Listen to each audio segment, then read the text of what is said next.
Hi hello ನಮಸ್ಕಾರ ಎಲ್ರಿಗೂ welcome to our kids kitchen YouTube channel. ದಯವಿಟ್ಟು ಯಾರೆಲ್ಲ ಸಬ್ಸ್ಕ್ರೈಬ್ ಮಾಡ್ಕೊಂಡಿಲ್ವೋ ಸಬ್ಸ್ಕ್ರೈಬ್ ಮಾಡಿಕೊಂಡು ಈ ವಿಡಿಯೋನ ನೋಡಿ. ನಾವಿವತ್ತು ಮಾಡೋಕ್ಕೆ ಹೋಗ್ತಾರೆ ಸ್ಪೆಷಲ್ ಬಂದು ಯುಗಾದಿ ಹಬ್ಬದ ಮಾಡೋ ಹೊಸದುಡುಕು ನಾನ್ ವೆಜ್ ಐಟಮ್. ಬನ್ನಿ ಹೇಗೆ ಮಾಡೋದು ಅಂತ ನೋಡೋಣ. ನಾವಿಲ್ಲಿ 4 kg ಮಟನಿಗೆ ಆಗುವಂಥ ರೆಸಿಪಿ ಹೇಳ್ತಾಯಿದ್ದೀನಿ. ಫಸ್ಟು ಒಂದು ಕಾಯಿನ ರುಬ್ಬಿಟ್ಕೊಂಡಿದ್ದೀನಿ, ಬರೀ ಕಾಯಿ ತುರಿದು ರುಬ್ಬಿಟ್ಕೊಂಡಿದ್ದೀನಿ ಅಷ್ಟೇ. ನೆಕ್ಸ್ಟು ಮಸಾಲೆ ರೆಡಿ ಮಾಡ್ಕೊಳ್ಳೋಣ. ನಾನು 4 kg ಐಟಮ್ಗೆ ಹೇಳ್ತಾಯಿದ್ದೀನಿ. 5 ರಿಂದ 6 ಮಟನ್ ಸಾಂಬಾರು ಪುಡಿನ ಗ್ರೈಂಡ್ ಮಾಡ್ಕೊಳ್ಳೋಣ. ಜೊತೆಗೆ ಈರುಳ್ಳಿ, ಬರೀ ಇದನ್ನು ಮಸಾಲೆಗೆ ಮಾತ್ರ ರೆಡಿ ಮಾಡ್ಕೊಳ್ಳಿ. ನಾನಿಲ್ಲಿ 3 ಟೈಪ್ ಆಫ್ ಮಸಾಲೆ ಹೇಳ್ತಾಯಿದ್ದೀನಿ. 2 ರಿಂದ 3 ಈರುಳ್ಳಿ ಹಚ್ಕೊಂಡಿದ್ದೀನಿ, ಮತ್ತು 6 ರಿಂದ 7 ಸ್ಪೂನ್ ಮಟನ್ ಮಸಾಲೆ ಹಾಕ್ಕೊಂಡಿದ್ದೀನಿ.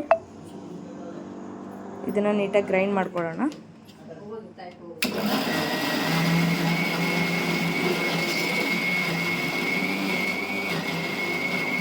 ಸೊ ಈ ಕನ್ಸಿಸ್ಟೆನ್ಸಿಗೆ ಬಂದ ಮೇಲೆ ಓಕೆ ಆಗಿದೆ, ಎಲ್ಲ ಗ್ರೈಂಡ್ ಆಗಿದೆ ಅಂತ. ನೆಕ್ಸ್ಟ್ ಇನ್ನೊಂದು ಮಸಾಲೆ ರೆಡಿ ಮಾಡ್ಕೊಳ್ಳೋಣ. ಈಗ ಅದಕ್ಕೆ ಚಕ್ಕೆ, ಲವಂಗ, ಮತ್ತು 3 ರಿಂದ 4 ಈರುಳ್ಳಿ,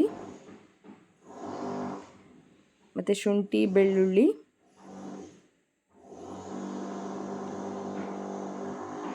ಮತ್ತು ಪುದೀನ ಸೊಪ್ಪು,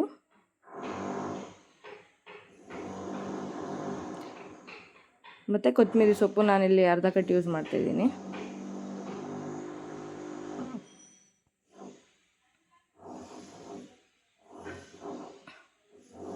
ಇದನ್ನೆಲ್ಲ ನೀಟಾಗಿ ಗ್ರೈಂಡ್ ಮಾಡಿ ಮತ್ತೆ ಒಂದು ಕಡೆ ಇಟ್ಕೊಳ್ಳಿ. ಈಗ ನಾವು ಸ್ಟಾರ್ಟ್ ಮಾಡೋಣ. ಸೊ ಫಸ್ಟು ಮಟನ್ ಹುರ್ಕೊಳ್ಳೋಣ. ಬಿಸಿಯಾದ ಎಣ್ಣೆಗೆ ಸ್ವಲ್ಪ ಈರುಳ್ಳಿ ಹಾಕ್ಕೊಂಡು ಫ್ರೈ ಮಾಡ್ಕೊಳ್ಳೋಣ. ಫಸ್ಟು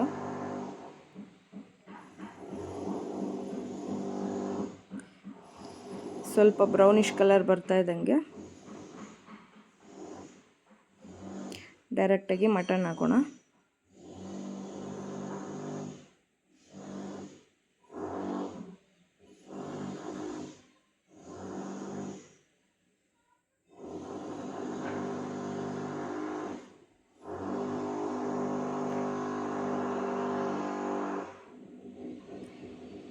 ನಾವಿಲ್ಲಿ ಮನೆಯಲ್ಲೇ ಮಾಡ್ಕೊಂಡಿರೋ ಮಟನ್ ಸಾಂಬಾರು ಪುಡಿ ಯೂಸ್ ಮಾಡಿದ್ದೀನಿ.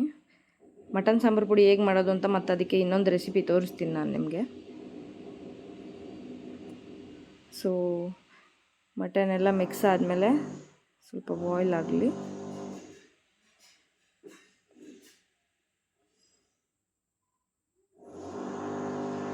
ಅದನ್ನು ಫ್ರೈ ಆಗೋಗಿ ಬಿಡಿ. ನೀಟಾಗಿ ಮಿಕ್ಸ್ ಮಾಡಾದಮೇಲೆ ಸ್ವಲ್ಪ ಉಪ್ಪು ಹಾಕಿ, ಸೊ ಚೆನ್ನಾಗಿ ನೀರು ಬಿಟ್ಕೊಡುತ್ತೆ.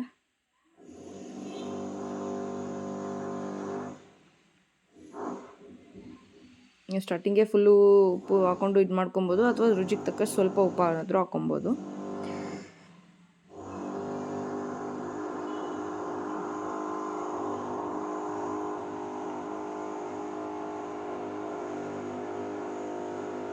ಈಗ ಅದಕ್ಕೆ ಬಂದು ಮಟನ್ ಬೆಂದಿದೆ. ಇವಾಗ ಮಸಾಲೆ ಆ್ಯಡ್ ಮಾಡ್ಕೊಳ್ಳೋಣ. ಫಸ್ಟು ನಾವು ಕೊತ್ತಂಬರಿ ಸೊಪ್ಪು, ಶುಂಠಿ, ಬೆಳ್ಳುಳ್ಳಿ ಪೇಸ್ಟ್ ಎಲ್ಲ ಮಾಡ್ಕೊಂಡು ಹಾಕೊಂಡ್ವಲ್ಲ, ಆ ಮಸಾಲೆ ಹಾಕ್ಕೊತಾ ಇದ್ದೀನಿ. ಫಸ್ಟು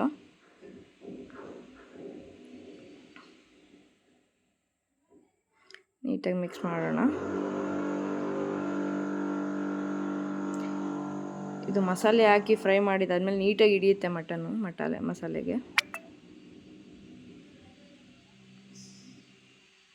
ಸೊ ಇದು ಸ್ವಲ್ಪ ಬೆಂದಾದಮೇಲೆ ನೆಕ್ಸ್ಟು ಎರಡನೇದು ನಾವು ಬರೀ ಮಟನ್ ಮಸಾಲ ಮತ್ತು ಮಟನ್ ಸಾಂಬಾರು ಪುಡಿ ಮತ್ತು ಈರುಳ್ಳಿ ಹಾಕ್ಕೊಂಡು ಗ್ರೈಂಡ್ ಮಾಡ್ಕೊಂಡಿದ್ವಲ್ಲ, ಆ ಮಸಾಲೆ ಹಾಕ್ತಾಯಿದ್ದೀನಿ.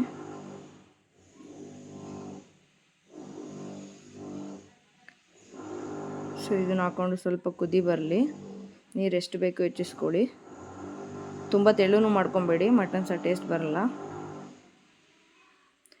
ಸೊ ಇದು ಹಾಕ್ಕೊಂಡು ನೀಟಾಗಿ ಕುದಿಸ್ಕೊಳ್ಳೋಣ.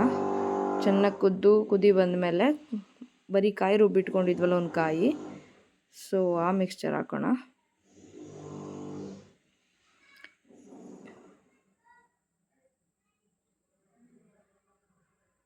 ಉಪ್ಪಾಗಲೇ ನಾನು ರುಚಿಗೆ ಎಷ್ಟು ಬೇಕಷ್ಟು ನಾನು ಮೊದಲೇ ಹಾಕ್ಕೊಂಡಿದ್ದೆ. ಸೊ ತುಂಬ ಗಟ್ಟಿನೂ ಬೇಡ, ತುಂಬ ತೆಳುನೂ ಮಾಡಬೇಡಿ. ಕನ್ಸಿಸ್ಟೆನ್ಸಿ ಎಷ್ಟು ಬೇಕು ಅಂತ ನೋಡಿಕೊಂಡು ನೀರು ಹೆಚ್ಚಿಸ್ಕೊಳ್ಳಿ.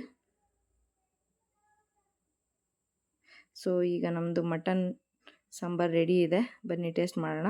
ಎಂಜಾಯ್ ಮಾಡಿ, ನೀವು ಮನೇಲಿ ಮಾಡಿ ರೆಸಿಪಿ ಹೇಗಿದೆ ಅಂತೇಳಿ. ಸೊ ಈಗ ನಮ್ಮ ಪ್ರವರ್ ಟೈಮ್ ಗಾದೆ ಟೈಮ್ ಈಗ. ಕೋಶ ಓದು. Thanks for watching. ಇದೇ ಥರ ಸಪೋರ್ಟ್ ಮಾಡ್ತಾಯಿರಿ, ಸಬ್ಸ್ಕ್ರೈಬ್ ಮಾಡ್ಕೊಳ್ಳಿ.